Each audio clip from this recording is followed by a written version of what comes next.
We want to look at George Orwell next, and we've got another American comrade with us, Dan Lazare. Hello. Hi, how are you?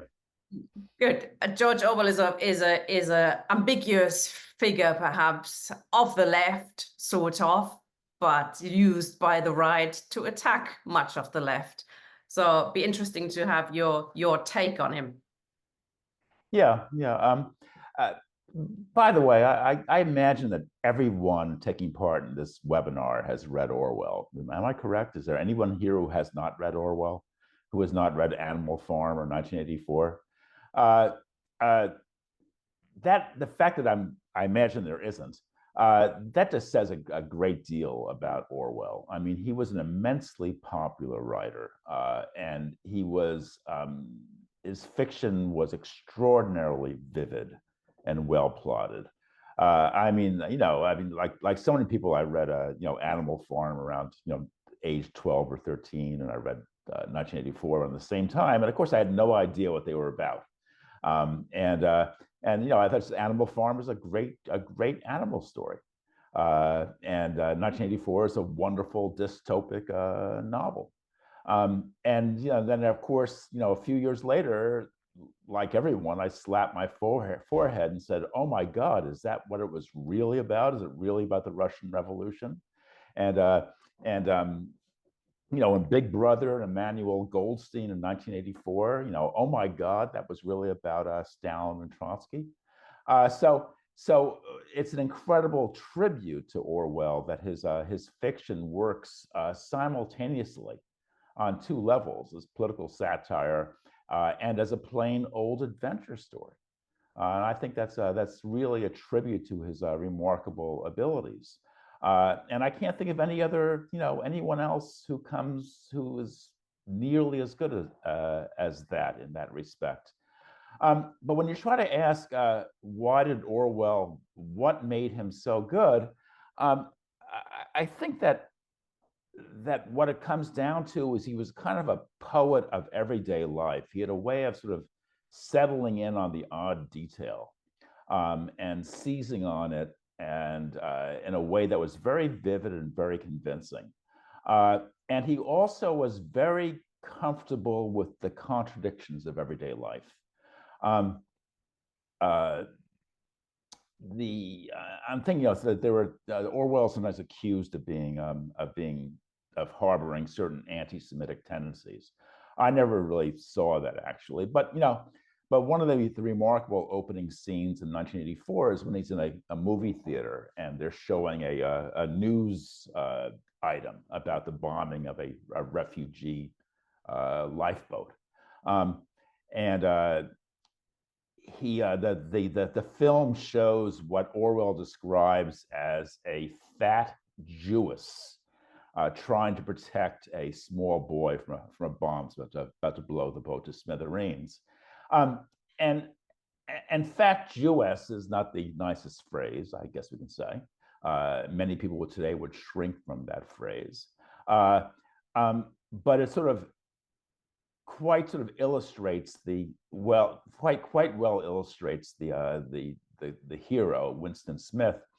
His mingled horror, repulsion, hatred, sympathy for what he's seeing on the screen. And I think that really is psychologically quite vivid because it's quite realistic, and it shows all the mingled emotions that we all feel in our everyday lives. At the end of the newsreel, they stop the newsreel because some proletarian woman starts complaining loudly that they shouldn't ought to show this in front of children. And Winston Smith gets very angry and says, "Stupid prole, why don't they shut them up? Why don't they get rid of them?" And it's, of course, a very bad thing to say, but it's a very realistic thing to say because we know ourselves that we're often subject to these kinds of, mixed tendencies. We're often confused. We often don't quite understand what's happening. We often react the wrong way. And so I thought this is really quite realistic. And he had an ability to zero in on these odd details and to discuss them in a really frank way that was quite vivid. He was also a very witty writer. He went almost out of his way to be honest, almost to a fault. And he often sort of delighted in saying things that were kind of politically incorrect. For example, in March 1940, he reviewed a new edition of Hitler's Mein Kampf. And he began it by saying that I should like to put on record that I have never been able to dislike Hitler. Ever since he came to power, I have reflected that I would certainly kill him if I could get within reach of him, but I could feel no personal animosity. In fact, there is something deeply appealing about him. And that was a very odd, strange, but certainly riveting thing to say. He opened up another book review by telling a story. Says, reading a certain book, I thought of a rather cruel trick I once played on a wasp. He was sucking jam on my plate, and I cut him in half. He paid no attention, merely went on with his meal while a tiny stream of jam trickled out of his severed esophagus. Only when he tried to fly away did he grasp the dreadful thing that had happened to him. So again, very vivid, almost kind of sadistic, but certainly an image that will stay with you for a long time. He opened a famous essay in February 1941 during the Blitz, in which he said, as I write, highly civilized human beings are flying overhead trying to kill me.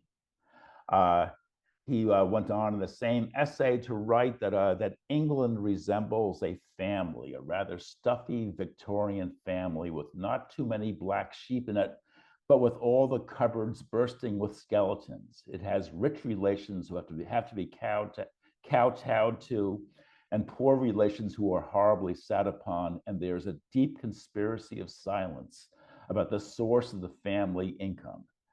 A family with all the wrong members in control. That perhaps is as near as one can get to describing England in a phrase. I thought that's also very good, very homely, but very good, very vivid. I think very well done. Orwell became famous because he fought in the Spanish Civil War. He fought on the side of the PUM. That was the Partido Obrera Unita Marxista, if I have the Spanish correct. And that was a semi-Trotskyist party. And that in Spain, Orwell found himself, as a consequence, on the run, both from the fascists and from the Stalinists. And that kind of, in a sense, he never left Barcelona, because the rest of his life, he was always sort of like, obsessed with this battle between Stalinism and fascism, between Trotsky and Stalin himself. Orwell was never an orthodox Trotskyist by any means. He was kind of a left social democrat who did approach Trotskyism on certain occasions, but never actually embraced Trotskyist ideology. After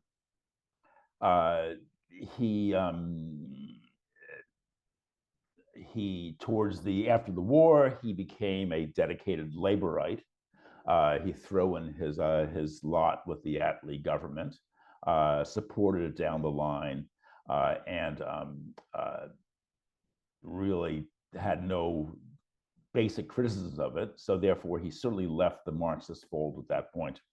But anyway, I just wanted to, so I've discussed all the reasons to like Orwell. Very honest, a left socialist. He really felt passionately about socialism. He was quite sincere in his embrace of the proletarian cause. We might object to the ideological conclusions that he drew on all occasions, but he certainly staked out some very brave positions for himself, and was absolutely fearless in taking on friend and foe, absolutely unafraid to attack the complacent orthodoxies of the day, and in Spain certainly, and back home in England afterwards. So I just want to talk about a little bit. So those are sort of the reasons to like Orwell. Now, how about the reasons to dislike Orwell? And what became increasingly common from the 1980s on is that Orwell had emerged as kind of a neocon hero. All his anti-communist, communist with a capital C, statements were sort of isolated and sort of added to the neocon arsenal.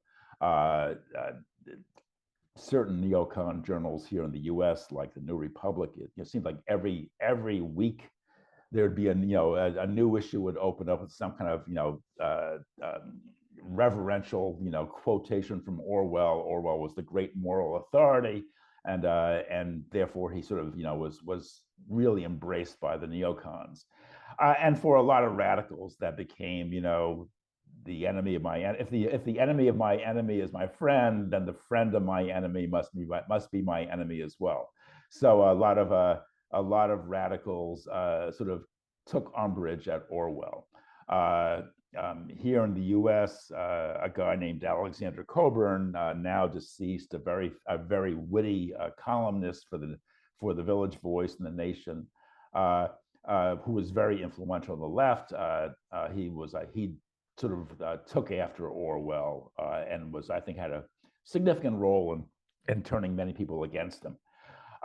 But then, of course, what happened in 2003 is that The Guardian published a document that Orwell wrote shortly before his death in 1950.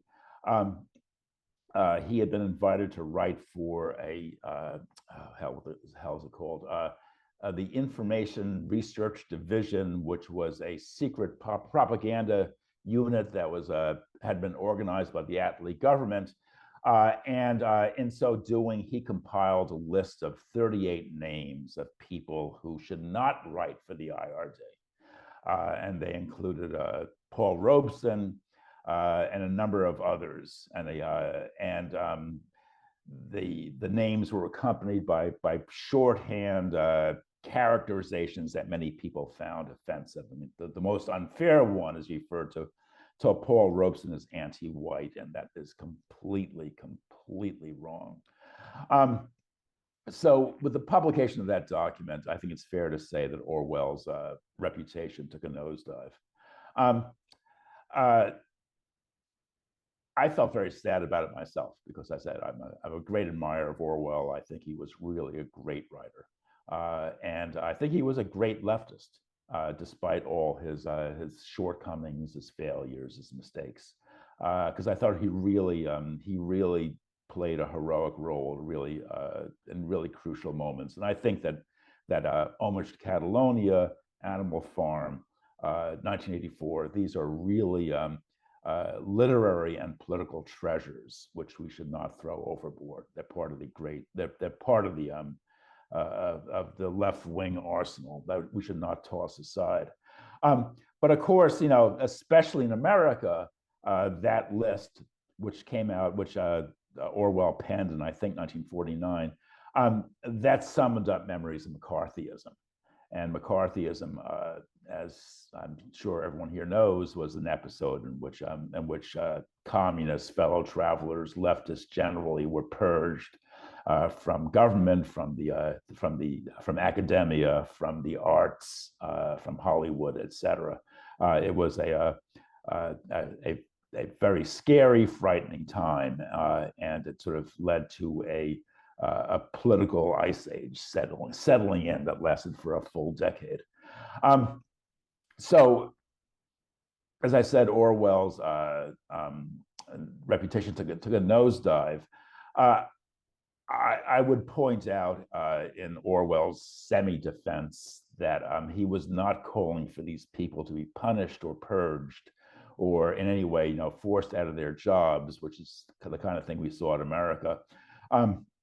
he just merely said they should not be asked to write for the IRD. And to me, it's always the real question is the IRD as a branch of British intelligence. I mean, to me, the real sin is that Orwell was writing for British intelligence, and that he saw nothing wrong with this. And this is at a time when British intelligence, of course, was operating hand in glove with U.S. intelligence, and when the Cold War was just getting off the ground, just being organized, just taking its first steps.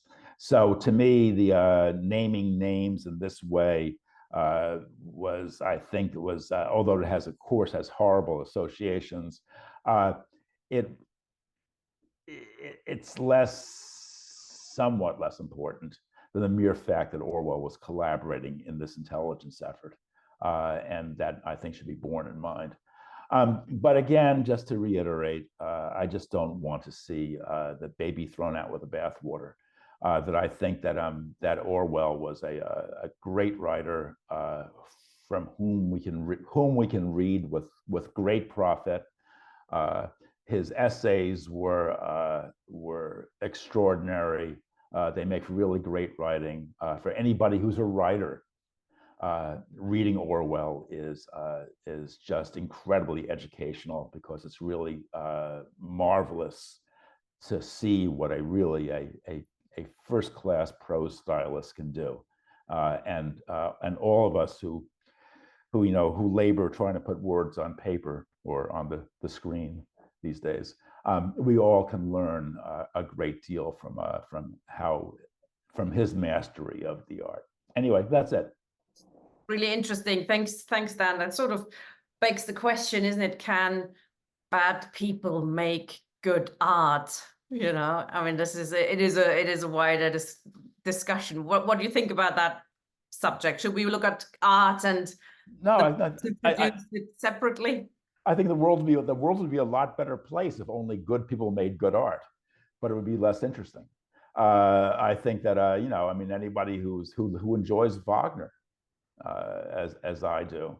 I mean, Wagner was one of the great shits of modern music, but he was also an incredible genius. He wrote some of the most amazing music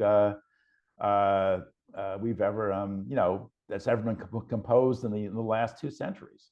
And so I think that the paradox is there, and I think that that Orwell, we should take him warts and all.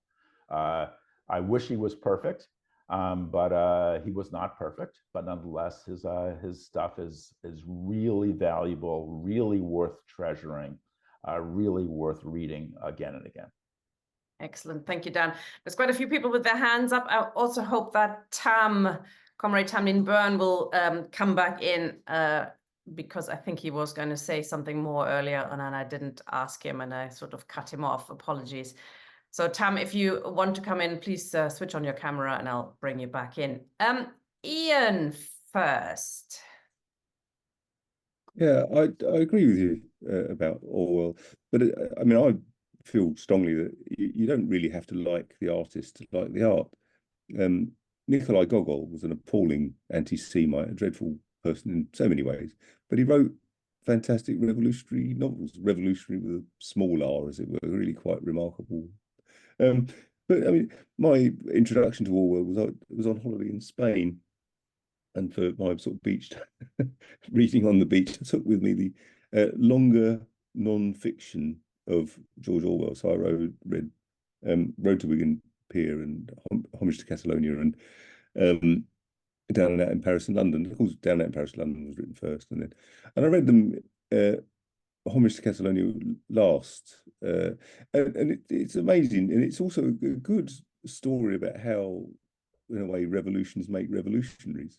Because if you read Down and Out in Paris and London and Road to Wigan Pier, Orwell was in the Independent Labour Party and therefore had this sort of reformist approach, as you might expect from an old Etonian who sort of been rubbing shoulders with the working classes. But by the time he got to Barcelona, it was remarkable. I mean, almost one of the first things he says, well, fairly early on in the book, he says, all of a sudden you realised you were in a city where the working class was in control. Waiters looked you in the eye and refused tips on a point of principle, and just things like that. And what comes across from Homage to Catalonia is his revulsion at Stalinism. He says fairly early on. The thing to understand about the Spanish Communist Party in that context was that they were on the right, not the left.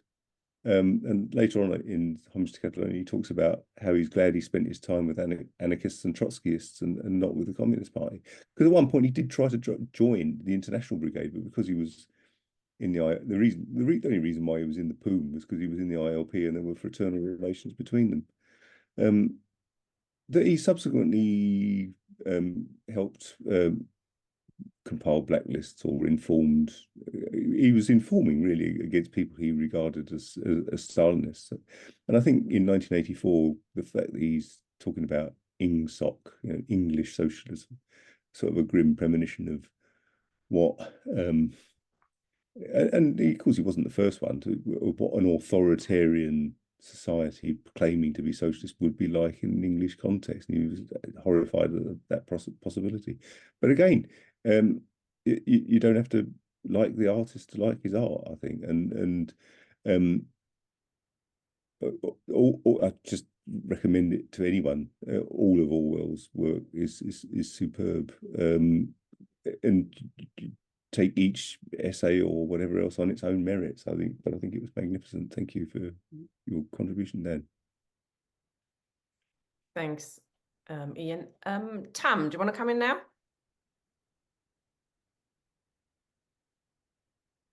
Well, okay.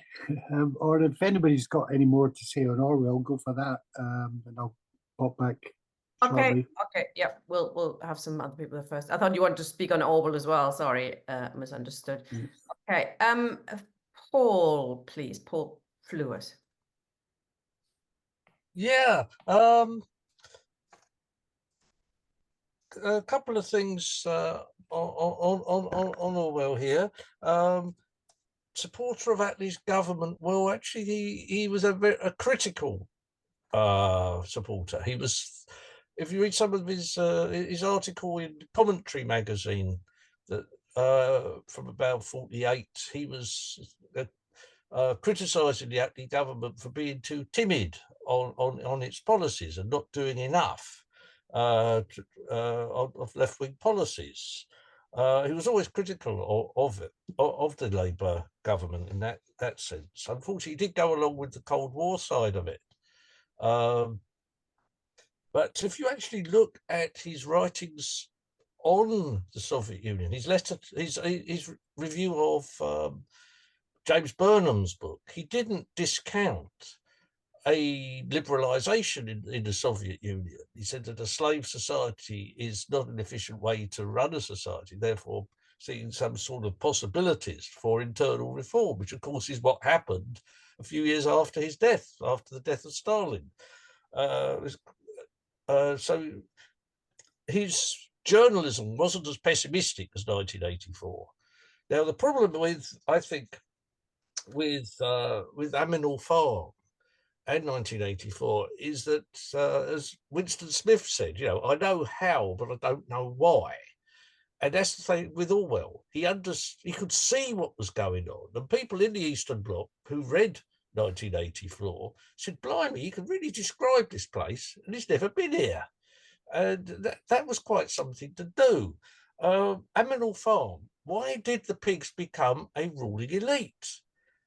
Well, there's no explanation for it. They just do. Perhaps it's in the nature of pigs to become but this idea of, rather charming idea of putting different sorts of animals as social groups, it's defective, because after all, a pig can't become a dog or vice versa. A cat can't become a cow. There's no idea of how one group of in society, the Bolshevik leadership, became a ruling elite. So that's a bit of a problem. 1984, how did this weird society appear? I mean, how did the world become 3 Stalinist blocks? I mean, this is rather important because, you know, you've got to explain how you get there. Again, he had no idea of it. And he could describe things very well, but actually explaining it, he couldn't. And that's why he's very useful for the right. In fact, this has happened right the way back, and he had to apologise to Dwight MacDonald for Amador Farm, saying, why is this you know, people can get the wrong conclusion, and Orwell had to apologise. Same thing with 1984, he had to write to people saying, no, I'm not against socialism, I'm against perversion of socialism. You know, to get it wrong once is a misfortune. To do it twice looks like carelessness, as Oscar Wilde's character once said.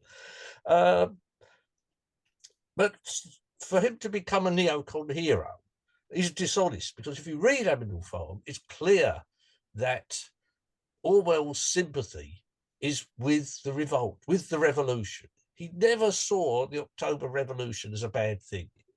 Yes, he always felt that there was always something a bit iffy about the Bolsheviks and so forth. But he never opposed the October Revolution, which puts him apart not only from the neocons, but from the Social Democrats as well. So really, that championing of him on the right is dishonest, but you can see through the weakness in Orwell's writings how this has come about. I put a link on the side to an article by Isaac Deutscher, in which he described Orwell as a simple-minded anarchist. And he wasn't being rude, but he was basically saying that the trouble with Orwell is he looks for easy answers. You know, the whole question of dialectics, the whole question of real investigation into things repelled him. And he knew Orwell. He met him on the press bench during the war. And I think that explains it. Really, Orwell was at heart an anarchist, and he couldn't understand the question of for power, how social groups become, from leading a revolution, could become a ruling elite in quite a short period of time, and so forth. So that's the problem with Orwell. He, as I said before, he understood how something happens, but he couldn't understand why. Thanks, Paul. 2 more comrades, and please try to keep it shortish. Thank you. Matthew.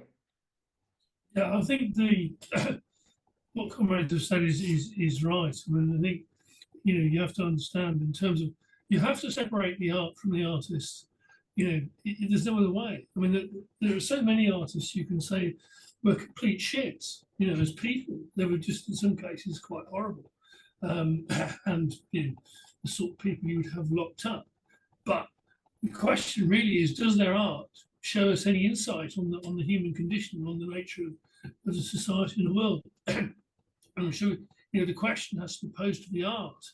You know, does you know, anybody can bring, you know, no matter what their social base, they can bring this, you know, bring insight on the human condition to art, and therefore has to be regarded as a thing itself. I think, I mean, obviously in terms of Orwell, I mean, the key for Orwell is the experience in Spain. I mean, you know, Orwell's member of the ILP, which of course is a left split. At this point, of course, is a left split for the Labour Party, well to the left of anything we see at the moment, of course. You know, in the 30s, splits the Labour Party in 1931. And of course, he's part of this thing, you know, what was called the 2.5 International, in between the second and third International, which included, of course, the POUM. I mean, the POUM actually, part of the POUM, of course, split from the Trotskyists. That was the point. I mean, this was the point of the argument between Serge and Trotsky, for instance. You know, Serge supported the POUM, and Trotsky said, no, you know, you can't support these people. They're in favour of the Popular Front, which they were. They became part of the Popular Front. You know, and this is how they were crucified, of course, because they had no alternative to the Popular Front, and that method actually, which led back to the re-establishment of capitalism. The reconsolidation of capitalism and the betrayal of the revolution. And the thing for Orwell, of course, is the experience in Spain, particularly of the point after May 37, with the attack on the POUM by the Stalinists. Precisely, actually including the international brigades. The actual headquarters of the international brigades was used as a torture chamber for the anarchists and members of POUM and the Trotskyists and so on, those to the left of the Stalinists. The Stalinists established a system of their own private jails, in which they obviously imprisoned all of those forces and treated them horribly. People were tortured, etc., and killed. Orwell's own comrades were killed. People he knew were killed in these places. So it's that experience, obviously, which forms his perfectly reasonable hatred of Stalinism. But of course, as comrades also said, it's then what theoretical basis does he have to understand Stalinism, or indeed, the nature of theory within the left in Britain, which has always been particularly fairly low level in the international space. So you can see where all this comes from, but it doesn't actually alter the fact that he's a brilliant writer and should be regarded as such, and the book should be read as such. So thanks. Thank you. William, please. Now, I'm afraid I'm going to have to go against anything nice that was ever said about Orwell. I have read everything he wrote, well, except his newspaper articles, but I read anything he wrote in book form in sequence. He began his book form with My Burmese Days, or Burmese Days, where he had an absolute disillusionment with the British Empire when he was a policeman, and he was a trained policeman in Burma, and he exposed the corruption that went on in the British Empire, warts and all. So he lost favour with the British Empire there. Then I read all his books that in sequence, like Coming Up for Air, Clergyman's Daughter. Now, the book that you are putting a lot of emphasis on is Homage to Catalonia. Now, quite frankly, I knew a lot of the brigadistas that were in Spain, both Irish and British, and they have nothing but hatred and contempt for Orwell for writing that, what they consider a disgusting and lies about what happened in Spain.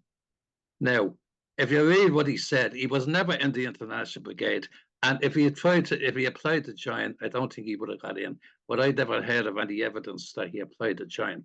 What he did do, and he says it in Homage to Catalonia, he wanted to fire a few shots. So now, first of all, he wasn't in Spain. He was in Spain as a journalist, and he brought his own wife there. Now, you hardly bring your wife to war with you, do you?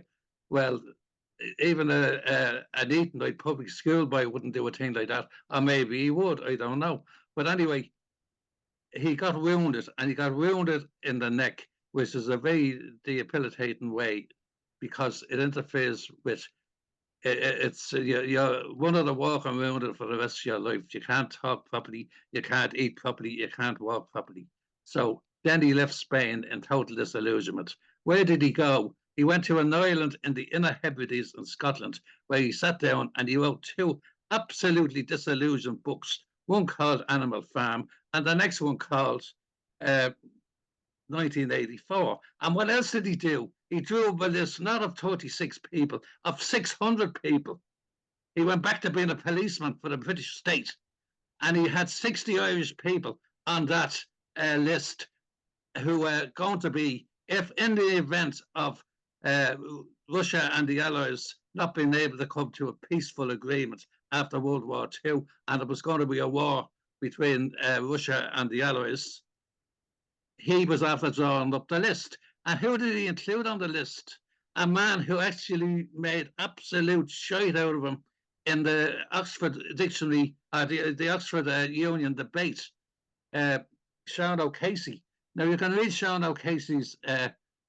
He wrote down verbatim in his autobiography. I think it's the third book. It's 4 books in O'Casey's autobiography, and I think it's the third book. And quite frankly, I think it's compulsory reading by anyone who calls themselves a Marxist and comes from Britain, because it shows them that they haven't got what it takes to be a Marxist, because they don't understand Ireland.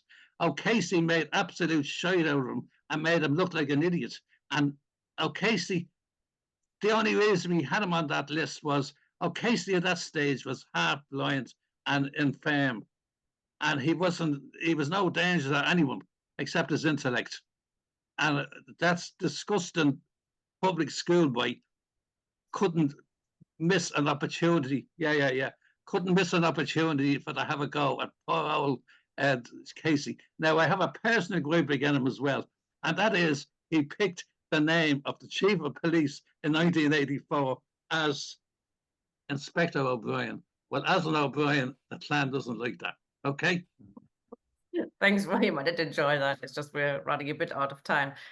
People put in the chat, often men and wives and husbands and wives went together to Spain to fight. So it's, that's not necessarily a bad thing. Dan, would you like to respond to a few things? Sure. The interesting thing to me about Almost Catalonia and Mr. O'Brien, my apologies to you. But Orwell, Almost Catalonia sort of made Orwell a great writer. This is for those of us who are sympathetic to the Poom Trotskyist point of view. Before then, he was a really sort of mediocre writer. He wrote some interesting stuff, but he really didn't find his métier until Barcelona. And I think that really sort of shows the power of proletarian revolution. That when he saw the city where the workers were in control, he was profoundly moved, but profoundly transformed, and really turned into a very different kind of person. And his writing acquired a new vividness and a new life. And I think that's really extraordinary. By the way, I've read the Isaac Deutscher essay about Orwell. I don't agree. I don't think that Deutscher was really fair, and I admire Deutscher tremendously, but I think in this case he was not really fair, and I think that the criticisms really didn't add up, and also I'd point out, maybe I think it was named Paul who said this, Paul Flewers. Sometimes what makes a writer interesting are his flaws.